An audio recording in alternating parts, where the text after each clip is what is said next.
صلى الله على محمد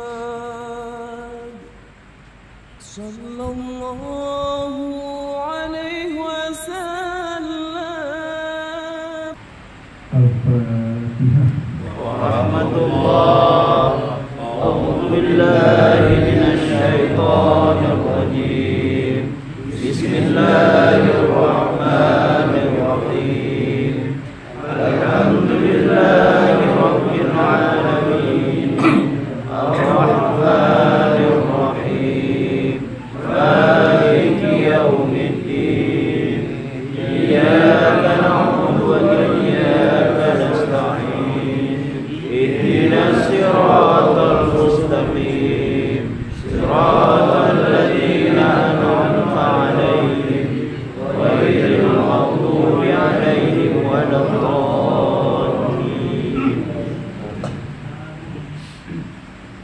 Assalamualaikum warahmatullahi wabarakatuh. Waalaikumsalam warahmatullahi wabarakatuh. Bismillahirrahmanirrahim. La haula wala quwwata illa billah. Asyhadu an la ilaha illallah wahdahu la syarika lah. Wa asyhadu anna Muhammadan abduhu wa rasuluh. Allahumma shalli ala sayyidina Muhammad wa ala alihi sayyidina Muhammad. Sallallahu subhanahu wa ta'ala fil Qur'anil Karim. A'udzu billahi minasyaitonir rajim. Ya ayyatuhan nafsul mutmainnah, irji'i ila rabbiki radiyatan mardiyah fattaquli fi ibadi wattaquli jannati. Sadaqallahu alazim. Tentu yang pertama dan paling utama kita bersyukur kepada Allah, yang mana malam ini kita masih dapat diringankan langkah hadir dan berkumpul di tempat yang mulia ini, yang mana tadi kita sudah mendengarkan apa-apa yang sudah diajarkan kepada kita semua dari Dr. Ustaz. Sungguh luar biasa.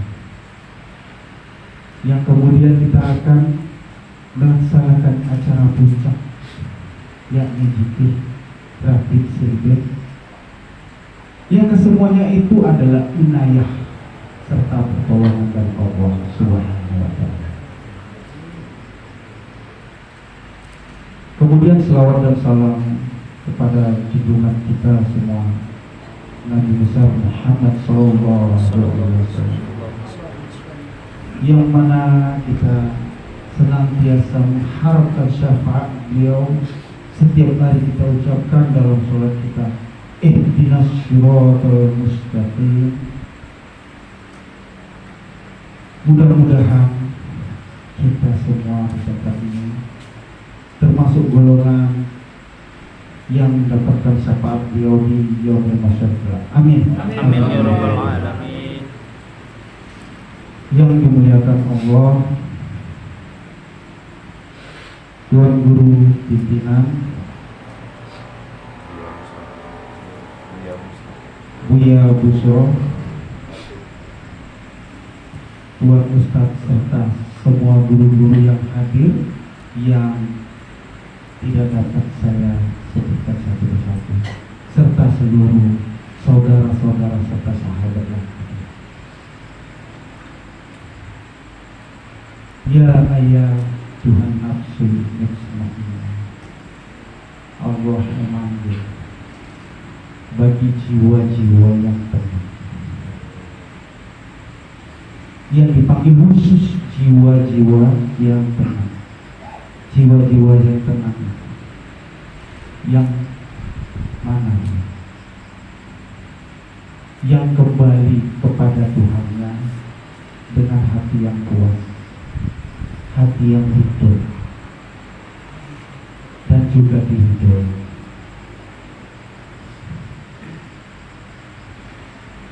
hati yang puas dan enjoy seperti apa. Jadi saya pernah mencoba untuk menyelami kedalaman diri tentang hati yang tenang itu. Ternyata sementara ini saya terima kabar dari guru saya bahwa hati yang tenang itu adalah diri yang sudah merdeka. Diri yang sudah merdeka itu merdeka dari mana? Diri yang merdeka itu adalah diri yang sudah terlepas dari hal-hal yang menghambat kita menjadi seorang hamba. Apa saja kak hal-hal yang dapat menghambat kita menjadi seorang hamba itu? Salah satunya hawa nafsu.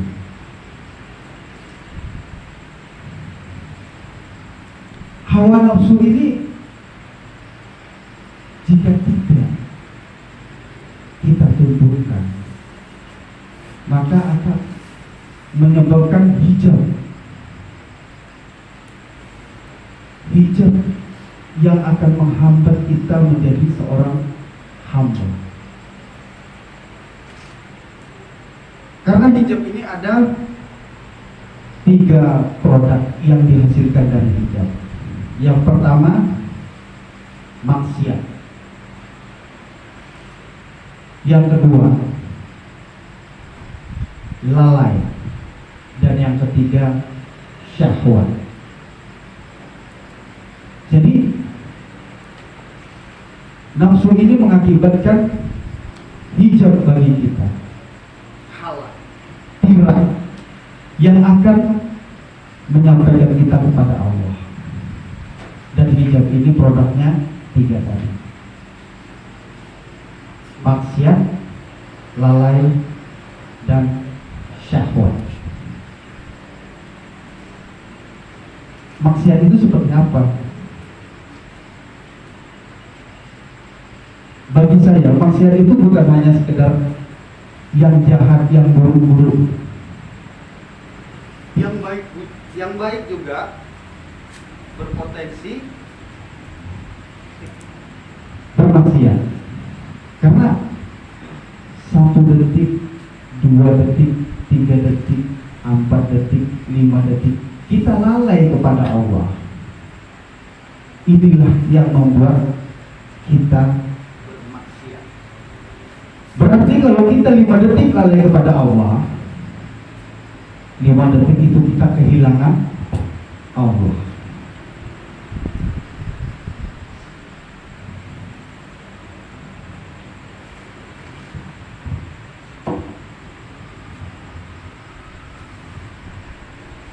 Kalau kita 5 detik kehilangan Allah, inilah kerugian besar yang hakiki bagi kita. Karena tidak ada tempat bergantung selain Allah. Maka hawa nafsu yang menyebabkan hijab tadi, inilah salah satu yang menghalangi kita menjadi seorang hamba.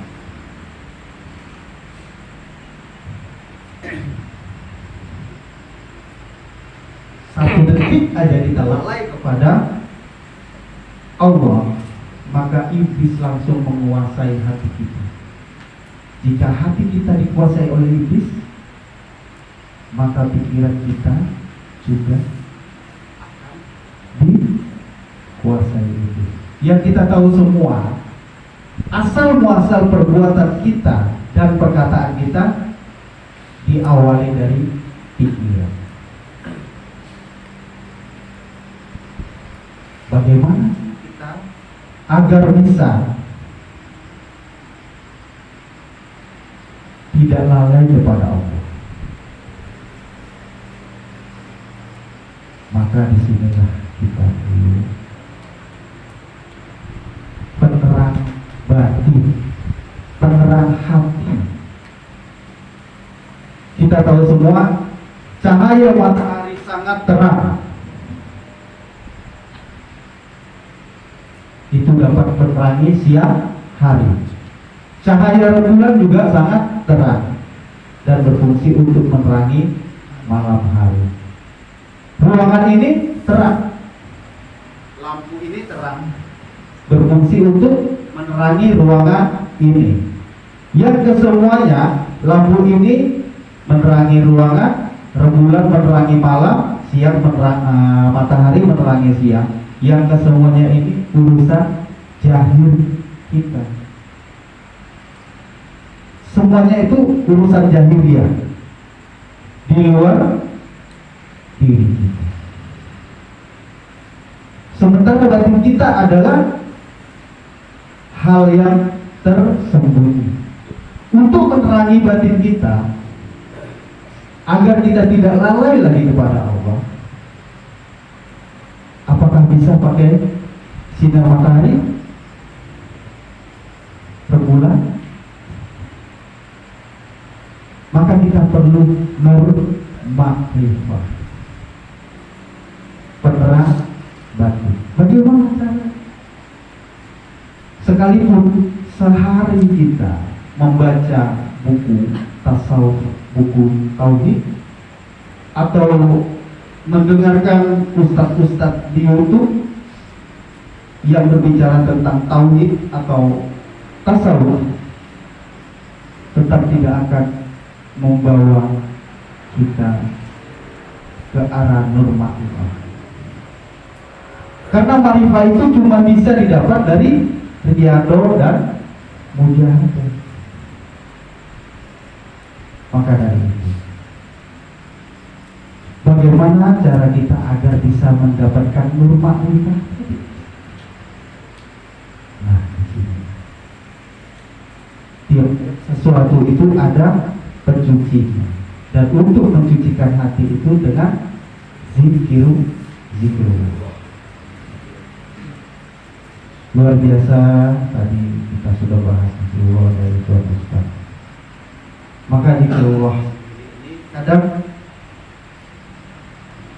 saya dulu sebelum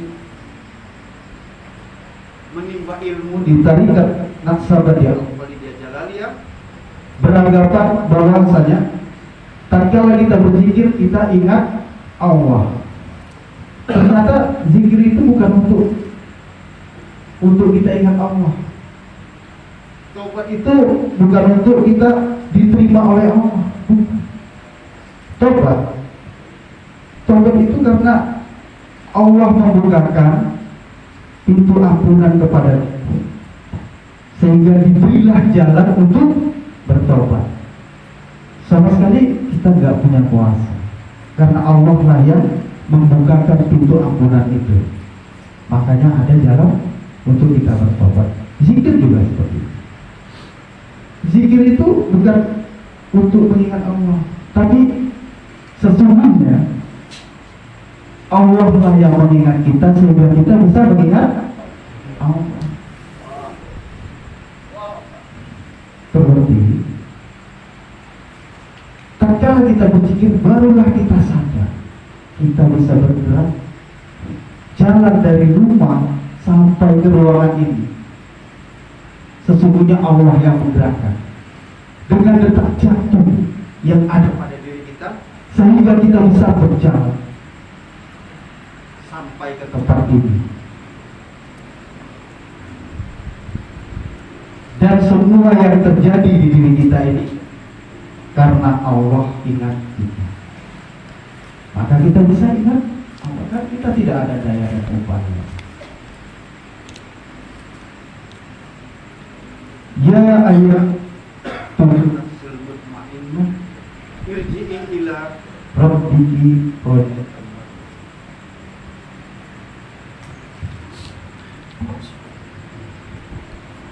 Fadkhuli fi ibadi, masuklah ke dalam golongan hamba-hambaku. Yang mana hambaku yang dimaksud? Hambaku itu adalah yang dirinya sudah merdeka. merdeka dari yang kita maksudkan salah satunya nafsu. Subhanallazi asra bin abdi, yang diperjalankan itu Maha suci Allah yang memperjalankan hamba-Nya tatkala Rasulullah SAW. Tidak ada berbunyi Subhanallazi asra bi Muhammad. Kalau itu hanya Rasul aja yang bisa mi'raj. Maka Subhanallazi asra bi abdi, semua kita bisa berpotensi untuk mi'raj kepada, yakni dengan cara hamba tadi. Bagaimana hamba itu? Yang kelakuannya sudah tidak ada. Dia bergerak dengan kudratnya Allah. Dia berkehendak dengan iradatnya Allah. Dia berilmu dengan ilmunya, berpengetahuan dengan ilmunya Allah, mendengar, melihat dan berkata dengan sama besar kalamnya Allah. Inilah dia seorang hamba yang jika kita analogikan sebuah pena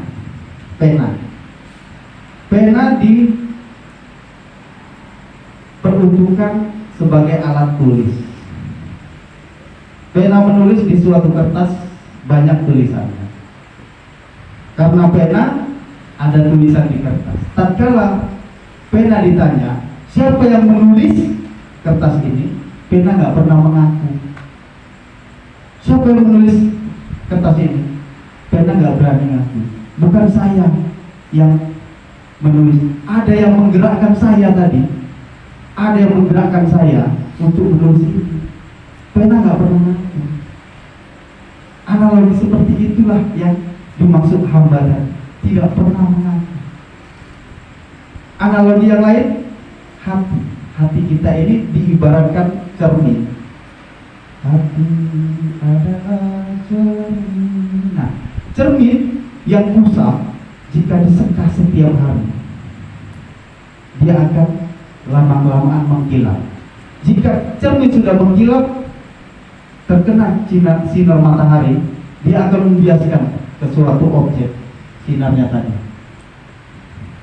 membiaskan. Jadi ruangan yang dilalui biasan cahaya matahari yang melalui cermin tadi itu akan terang. Tatkala ditanya siapa yang menyinari ruangan ini, cermin juga nggak pernah ngaku.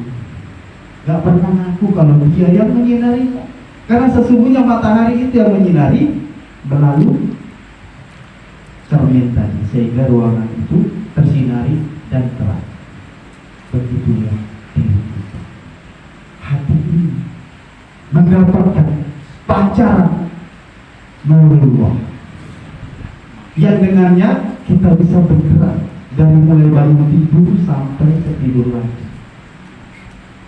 Tidak ada satupun sifat ma'ani Allah yang tajali di diri kita masing-masing yang tidak kita gunakan.